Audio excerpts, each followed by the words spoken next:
Our next guest is a reggae music superstar who just released a brand new album that's perfect for the whole family. Please welcome Ziggy Marley.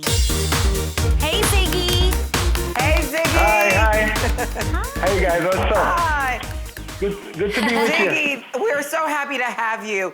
I want to ask you, though, how has life been for you in this new quarantine world? I mean, the first couple of weeks was rough, but then we've kind of figured it out and started doing stuff with the kids and just adapted. So for me, it's been good. We spend a lot of family time together, and it just brings us closer together and understanding each other more. So for us, it's been a learning experience, but a positive one. Yes, so beautiful. Ziggy, what did you learn about yourself during this time? What I learned about myself is that I'm adaptable. I don't allow the situation to bring me down to a level where I can't find positivity or happiness or joy. I find that all of us as human beings, we are adaptable to our situations and can make the best of it. So I find out that I can make the best of any situation I'm put in.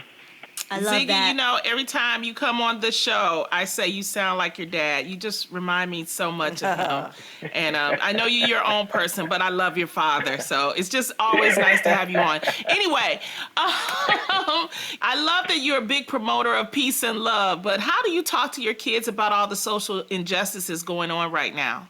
Well, I mean, they see what's happening. I have my teenage daughter, she's 15, a 13-year-old, and a 9-year-old, and a 4-year-old. And all of them, they see how we react to the situation. And I think they learn mostly from how we are or how we react to the situation. But, living in America, we have to be realistic and give them the tools to deal with whatever they may face. And so, we just tell them, listen, the moral is that everyone is equal. Everyone is equal, and we all treat each other with equality, no matter what. And that is the message we give them. There's no hate, there's no anger, there's no, we need to do this or that. The message is treat everybody equal and go on from there. Agree. So great. Now, being from Jamaica, you're taught that nature and land is super important, which is why you fight against global warming. Why do you think that issue isn't covered that much in the media, especially during an election year? Why do you think it's not being discussed as much as it should be? Yeah. I think it's not the shiny object. You know what I mean? The media, a lot of media is driven for profits, and they go for the news that will give them the most viewers and the most drama and the most conflict. I think that's the problem. And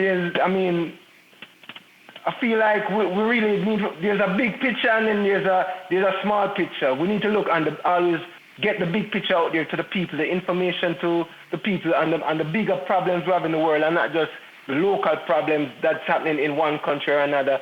And I think that's why it's not as much in the news, because it's not as sensational or profitable.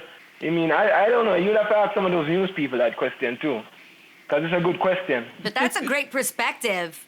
Yes, I appreciate that you're teaching your kids already the world that they are leaving for the people after them. So with that in mind, what do you think we can do in our everyday lives to be eco-friendlier, Ziggy? I mean, the simple things, like for me, I've decided to not purchase stuff in plastic as much as I used to, because the plastic polluting the ocean and destroying the wildlife, and that's very important. I've also been much more conscious with the kids about turning off the lights, the uses of water and stuff like that. Simple things we can do in our everyday lives. Absolutely. But I think we need to do it on a mass stage where it can really have a big effect. Agree. One or two of us or a couple of million of us doing it is not going to impact. We need billions of people doing these things.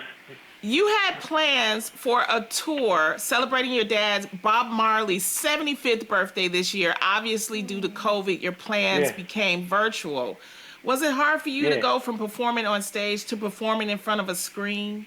It was different. I mean, playing music, a lot of times I play music with my eyes closed, so I can feel, and I'm not distracted with the visuals. And so a lot of music is like inside.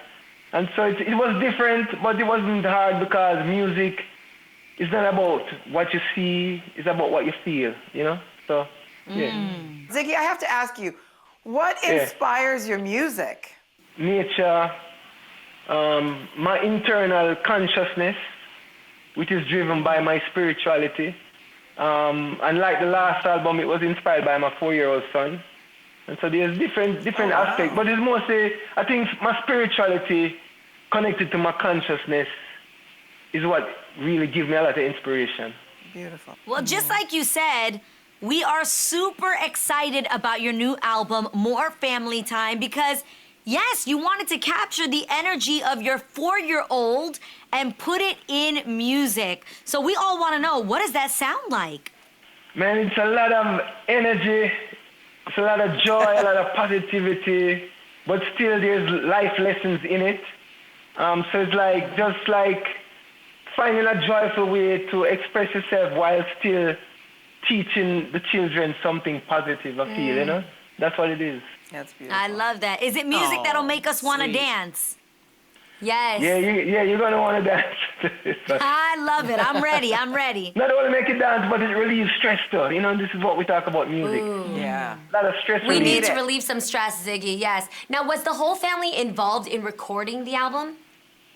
Yeah, everyone was involved, and including my extended family. So I have my 4 kids involved, and then I have Ben Harper, Sheryl Crow, Alanis Morissette, Angelique Kidjo, Lisa Loeb, and Busta Rhymes, Tom Lisa Morello. Loeb. So I have a bunch of extended family, because that's what it's all about. It's not just about my immediate family, but all of us as family. It sounds so great. I mean, do you think that the recording, the album, was therapeutic for your family since you made it during the pandemic? It was very therapeutic, and you know, you realize that kind of after the fact too. Although when we were making the album, I mean, involving the kids in it gave them something that would take their minds off of what was going on, because the children are affected by the situation we're in, and so I feel that to do something deliberately for children was important for us to do in this time, knowing that the situation really is affecting them in a way that we probably are not fully aware of. But hopefully the music and the songs and the experience that we went through that helped us to get through the whole situation can help other people too. Ziggy, I'm so curious, because this is a family album, and obviously you've carried on the legacy of your father with music. Do you see music being probably a passion of some of your children? Do you think that they'll go on and become musicians and artists like you and your father? I don't know. I mean, music is a part of, I think all of us grew up with some type of music, right? A, B, C, D, E, F, G. You know, music is a part of every child's upbringing in some way or another. For me, the most important thing is not for them. I don't look at them and say if they're going to be musicians or artists. I want them to be good human beings, and that is the first. Amen. That is the first thing. Without that, there's nothing else for them. And so that is what my mind is go towards. It doesn't go towards if they're going to be artists or musicians. It goes towards, are these guys going to be good human beings? Your dad would have been 75 years old today. What do you think he would have thought about what's happening in the world? Well, you know, I don't have to think too much about that because I think it's in his songs already. I mean, there's a lot of different types of songs my father sings. There's songs of justice, songs of peace, songs of love.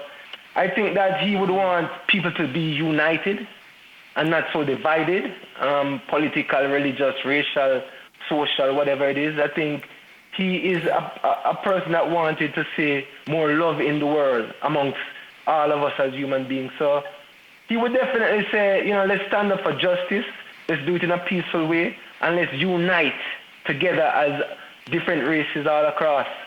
Amen. Absolutely. Wow. Ziggy, we want to thank you so much for hanging out with us today. It was good to be His with you guys. album, More Family Time, is now available wherever music is sold.